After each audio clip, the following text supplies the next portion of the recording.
Okwaniriza ku programu Ntuuyo zange amanya nze Ndagiro Esther. Programu eno ebeerawo buli lwa mukaaga ziba ssaawa 3:30 ez'ekiro ate era neddibwamu buli lwa kusatu ssaawa zibeera 4 ez'emisana. Ye programu enkuleetera abantu ab'enjawulo abalina ebirungi bye bakola mu bizinesi. Nze nno wano nkugamba nti nno omuntu ayagala okubeera omugagga oba omuntu ayagala okuba obulungi yeno programu gy'otasaanidde kubeera ng'osubwa okulaba. KTV era olunaku olwaleero tulina omwami Ssewanyana Andrew tugenda kubanga twogerako ko naye tutegeere biki byakola yatandika atya byonna ku programu eno Ntuuyo zange.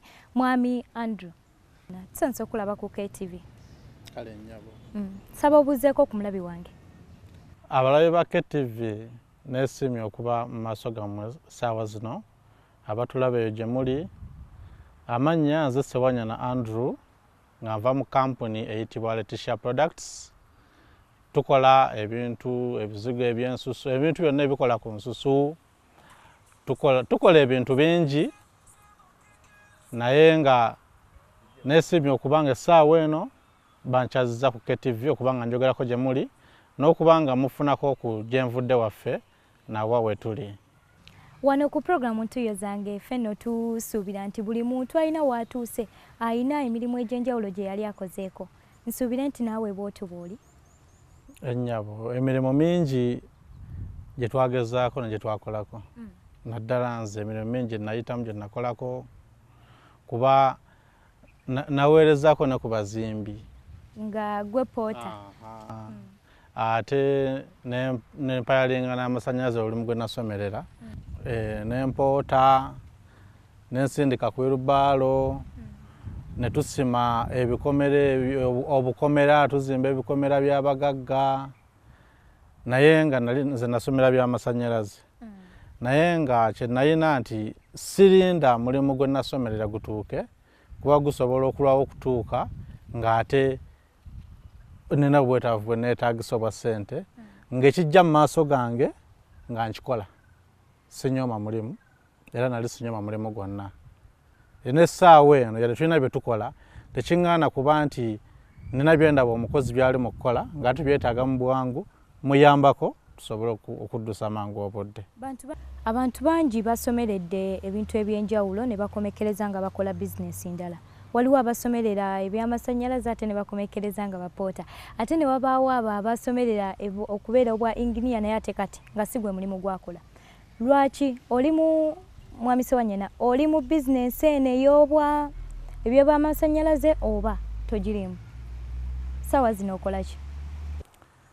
Kaakati nga bw'ombuuzizza nti abantu bangi bakola emirimu osanga oli yali akola mulimu mulala yasomerera mulala naye ate ng'akola mulala. Ekisooka ku byonna nti tukola emirimu gye tukola ne tusoma si buli kye tusomye kye tulina okukola. Kuba nsuubira wasomako ku West Africa n'osomako ku North America, South America byonna nebye wasomayo essaawa eno wali olingizaayokko kaakati kitegeeza nti si buli kye tusoma kye tulina okukola. Nze mulimu ebimu nga tusoma ebintu olw'embeera gye tubamu olw'obusobozi obubeerawo essaawa eyo oluusi n'okusanyusa bazadde baffe nti omwana ojja kumaliriza okubaako womaze okusoma omaze A-level omuzadde akugambe genda osome kino kye njagala obeere. Obutayagala munyiiza nga nawe oyagala okole ki okisome olw'okuwasanyusa omuzadde. Kyogamba mu Uganda omwana tasobola kwesalirawo nti nze njagala soma kino ng'omuzadde si yamukase. Ku 100 kuliko 2. Abazadde abasinga obungi baagala nnyo abaana bakola ebyo bye baagala. So nga generation eno gye tulimu yo ndala nnyo. Yo omwana aba asobola okwesalirawo nti nze njagala kusomerera kino. Kuba ye gwe nga gwe omuzadde kyolina okusooka okumanya nti bingi ebijja mu maaso ate gwe by'otakyasobola kumanya. Naye generation eno eriwo kyova olaba osanga omwana nti wa myaka 3 n'akubuuza ekibuuzo n'onoonya ansa n'obaako ne banneyiba b'obuuza nti abaaye omwana mbuuza ekibuuzo kino naye muddemu ntya. Kiraga nti nno ekibuzo kyakubuuzizza kikususseeko kati bw'otuuka bintu by'okusalawo kyandibadde kirungi n'otuula n'omwana ne muteesa bintu byakuteesa buteesa so si byakwekubira sayidi waliwo wootuuka omuzadde n'osalawo naye ate waliwo wootuuka nobanga mulina kuteesa nti kaakati gwe ki kyewandyagadde okubeera. Mwami Ssebanyana, ondeetedde okulowooza nti n'ebyamasannyalaze bino balayika babikukakakasi nga si bye wali oyagala okusomerera. Olwaki? Anti kubanga kati ogambye nti waliwo abazadde abafoosinga abaana okuyingira okukola koosi ez'enjawulo naye ate nga si ze baagala okubeera nga bakola. Right now kyemanyi what mentioningidde dda nti no oli mu bintu birala nnyo si byamasannyalaze. Ekisooka nze taata wange yali headmaster ate nga yasomera n'ebyamasannyalaze.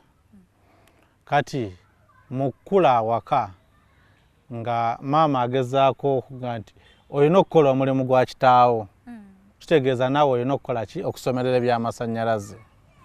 Bw'abanga musomesa wa masannyalaze ku bibiri wakiri olina okulondako ekimu okola omulimu gwa kitaawo. Kati ne mbisoma ne mmaliriza ne ntandika okukolanga okunoonya ku mirimu. Kati obuzibu bwajjira nti bangi baali batandise okusoma ebyamasannyalaze ng'ebyamasannyalaze competition n'eba nnyingi nga bakirayantisi ate batono. Kati n'otuuka okuba nga ku kyalo kimu bwe muba nga muliko electrician bawayamaani muwera 50 bameka abazimbako ku kyalo ekyo buli mwezi ogenda okulaba nga batono.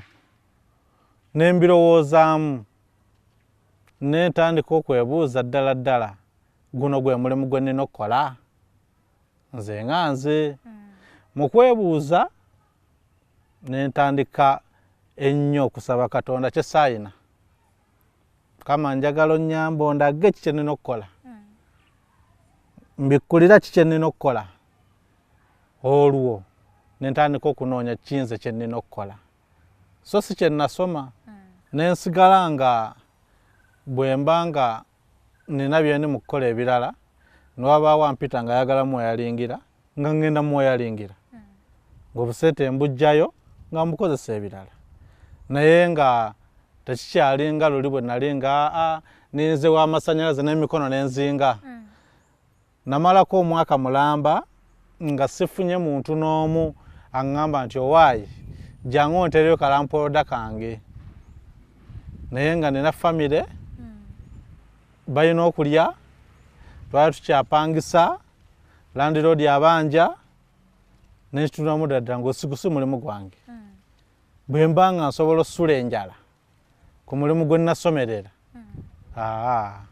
awo kwe kutandika nti kati oba kukupoota oba kukola ki oba oli mu kupoota muba mukyali mu kugiraagira awo nti tulimye wali tumaze okuzimba wano eno nannyini waawo omugagga ng'aga nti bannange munfuneyo kuba amasannyalaze ampayalingire wali nti noono yennyini nga nkolera awo naye nga ebyo bijja lwakuba nti nina kye ndi mu kukola essaawa eyo ne kibanga ebintu ebimu bw'otuula obutuuzi omukisa gwe oluusi ogubikka.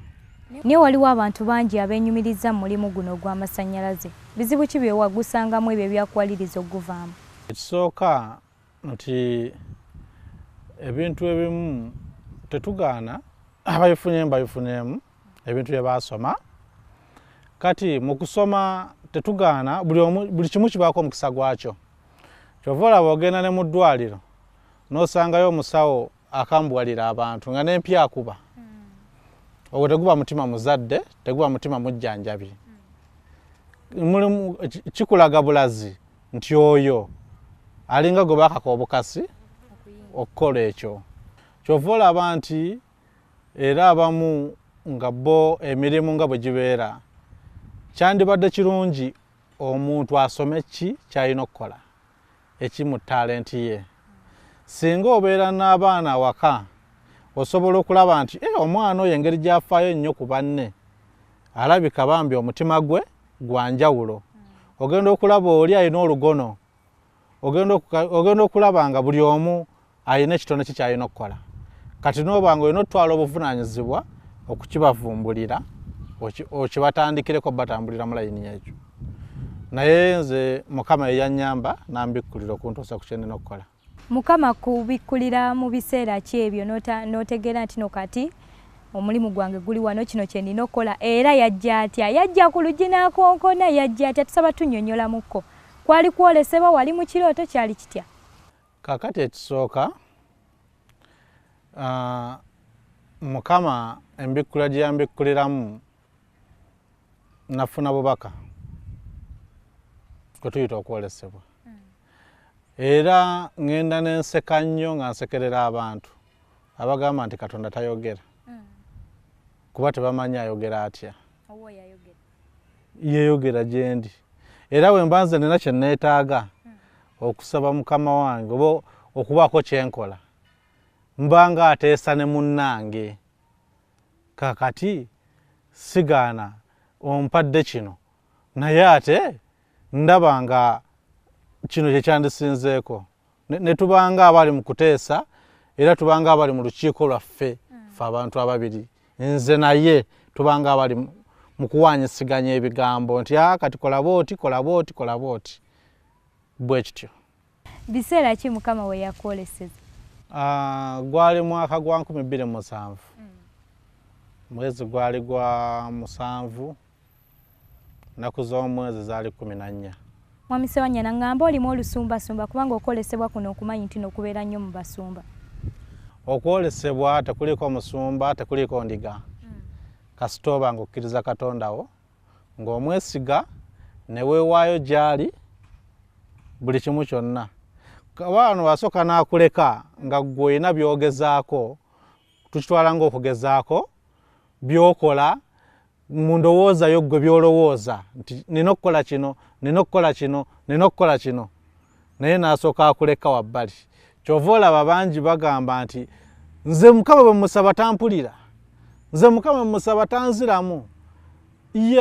Aba nze okulanga essaawa etakuzzeemu ate enziramu za mirundi mingi tosobola kutegeera nti nno waliwo bw'oba tasobodde olina okusaba ennyo asobole okukulaga ngeri ki gy'akubikkuliddemu ekintu kyo oba okuddamu ansayo.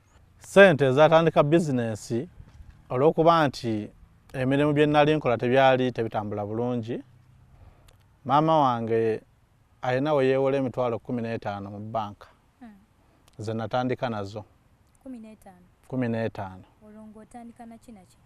Mu kutandika natandikira ku sabbuuni asiimuula naye ngenda omutandika omukola ne noonyaako ku katale ogenda otuuka nga buli wootuuka waliwo asappulayingawo. Ffe tulina atuwa gonootuwera ku ssente mmeka ogenda okukakkana nga baagala bawere ku ssente ntono nnyo ogenda okulaba nga otwala obudde bungi ate nga okozesa amaanyi mangi. Omulabi wange omulungi owa KTV tukyalina omwami Andrew Ssewanyana ono nno nga yakola ebizigo ebya Retisha ate nga alina ne products endala z'atunnyonnyodde nga Mukama we yamwoleseza. Naye katusooke tukolemu bwe tuti katono tugenda kubeera nga tukomawo. Sigala ku KTV, programu ntuuyo zange nze Ndagire Esther.